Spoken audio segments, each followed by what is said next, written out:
look at the economic situation of Zimbabwe, their employment rate there is right around 13%. As you can imagine, in that type of situation, the people in the village are only focused on tomorrow. How do I make it to tomorrow? How do I get through today's food? How do I solve this immediate solution? So items like education that don't provide food right away are put on the back burner.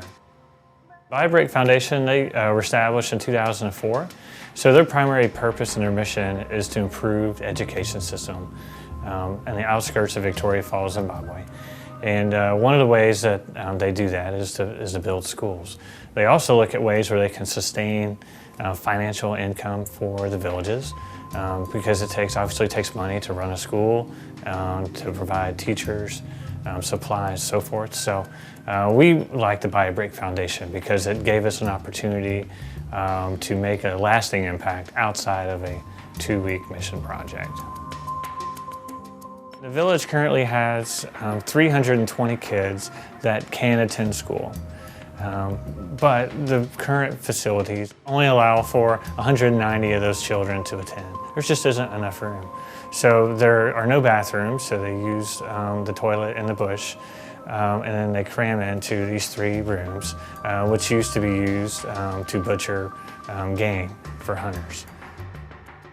So when we went over there, the goal was to finish out a project that had started in November 2012 and to build 3 new school blocks so that all 320 kids can go to school.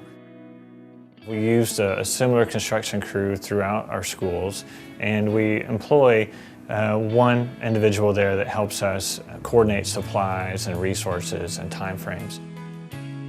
So our job was to build the roof trusses, so we brought along saws, hammers, supplies that were hard to find there in Zimbabwe.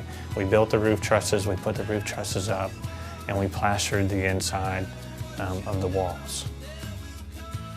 The school is now complete. We finished the first week of April.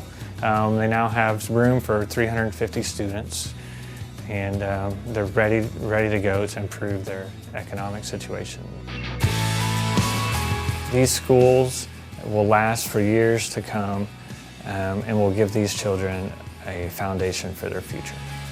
It definitely gives you a perspective to really understand, what is important, where should we be putting our resources. And by the way, they're not our resources. So what has God given us, and what are we doing with our own resources, and how are we being good stewards for what we have? Going on a trip like this, it gets you to come back to work refreshed, you're revived, you're ready to go, and you're able to focus now on your patients and at the hospital, and how can you make their lives better through the support of our technologies. Lord above, I need a miracle. Good afternoon. How are you doing today? Everybody still awake? With some awesome music that we had, and man, I'm so happy I got to follow them. All right. So thanks for coming. Thanks for staying. Right, it's the afternoon. So I'm here to tell a story about Buy a Brick for my remaining 11 minutes, and I really want to start off. Back in August was my last trip, 2012. It was the end of the trip. We were headed to look for our new project, our next project. The pictures that you just saw.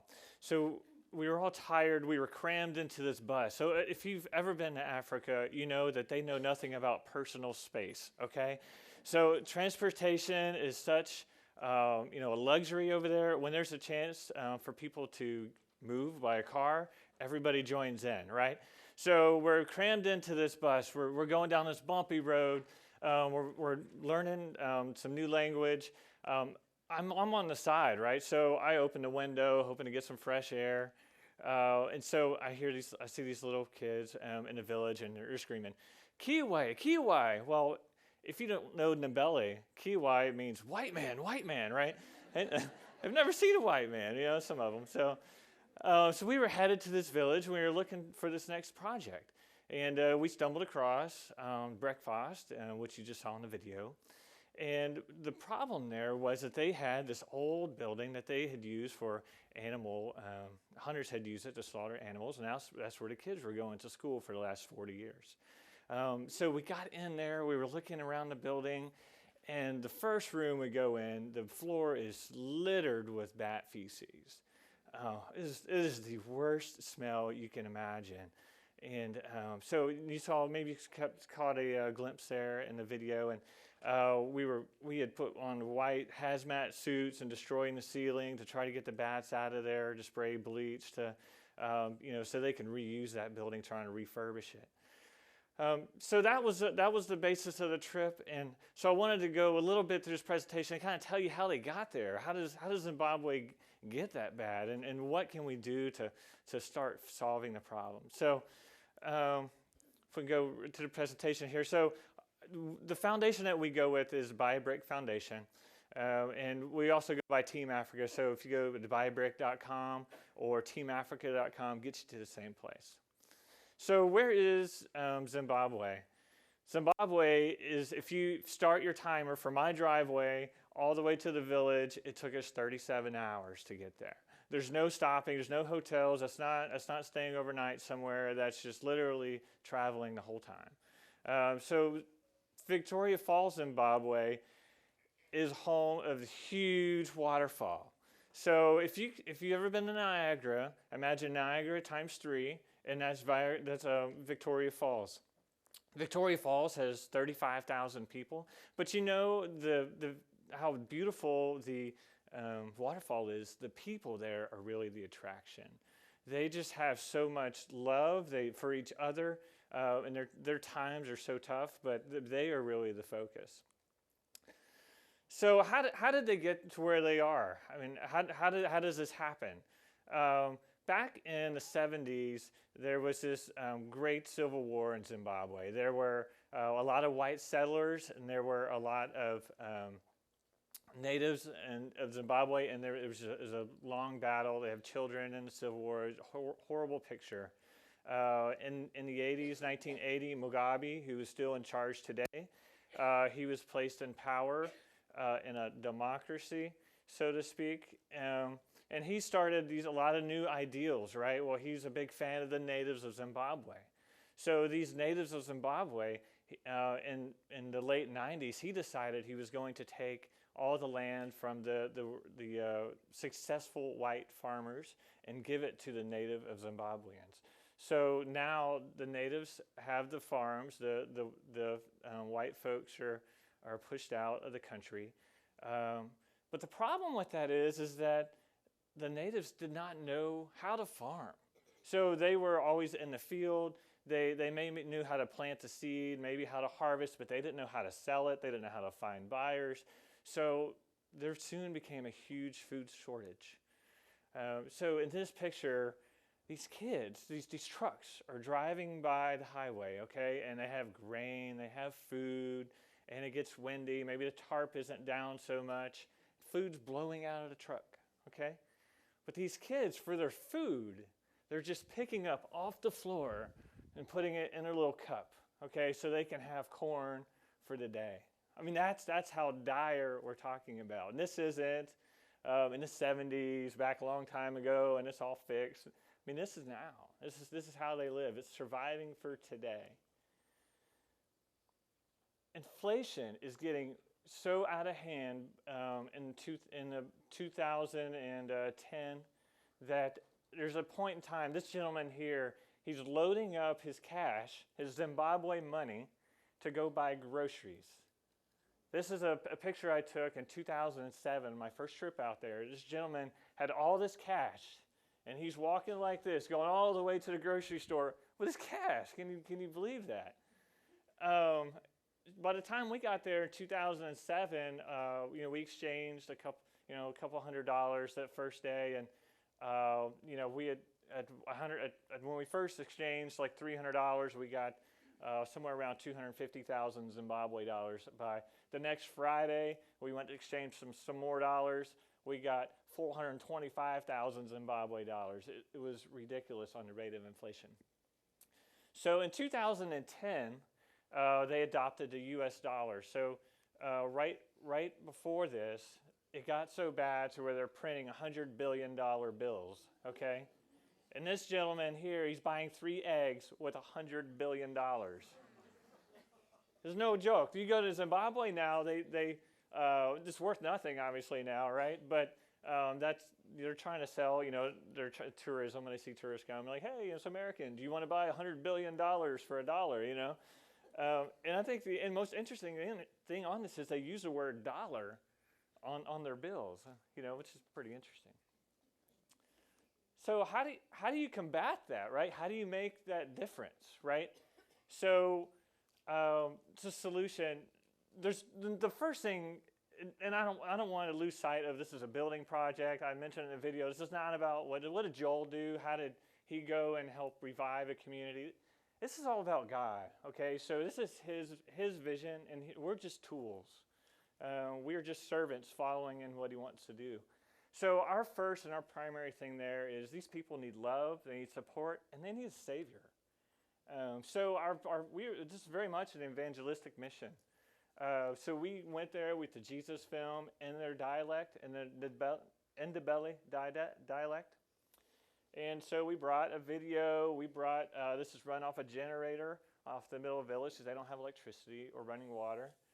And, we're showing this video. And it's the Jesus film, right? It's a story of his death and resurrection. And you would imagine these people, we advertised a little bit, and they came, stayed overnight, waiting on the movie. Some of them actually thought that somebody was there filming Jesus. They had no concept of a movie or how does this happen. I mean, I thought that was actually happened. They didn't know it was an actor. They thought that was Jesus, right? How do you just don't have that perception? Like we don't live that way. That we heard differences between generations today, and we didn't ever get that far, right? So how do we get beyond it? What is God doing? How is he using us, right? So our foundation now, we've built 5 schools. This last March when we went was our 5th school. We have now affected over 1,000 students. So what kind of effects are we having? What kind of a difference are we really making? So we focus on primary schools, which are kindergarten to 7th grade. Now in these schools before...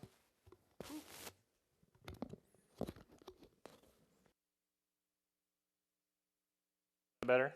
Okay. So in these schools, before we got there, they had a 35% completion rate. Now they were having an 82% completion rate. So the kids are going to school, their parents are choosing to leave, able to attract certified teachers because teachers want to come teach at a school with a building, right? And now they have electricity, they can do lesson plans at night. They can prepare for the next day. They have supplies. And now teachers want to be at these schools. They want to teach these kids. Through donors, through buyabrick.com, for $10 you can purchase a brick.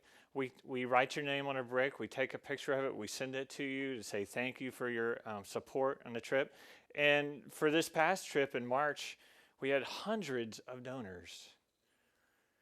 People are making a difference, and it doesn't cost a lot. So what's our vision? In the future, our next project, we're going to be building a lodge. We call it IROC. So it stands for I Rely on Christ the King.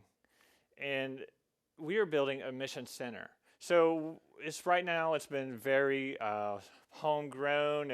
We have a church in D.C., we have a church in Mansfield that's supporting us, and we have a couple in Oklahoma. But we're going to build a mission center where we can send churches from all around the nation. We're going to employ 2 or 3 people to run the facility, to cook the meals, to line up the school projects, to gather the supplies, to have everything ready and kind of packaged as a mission project.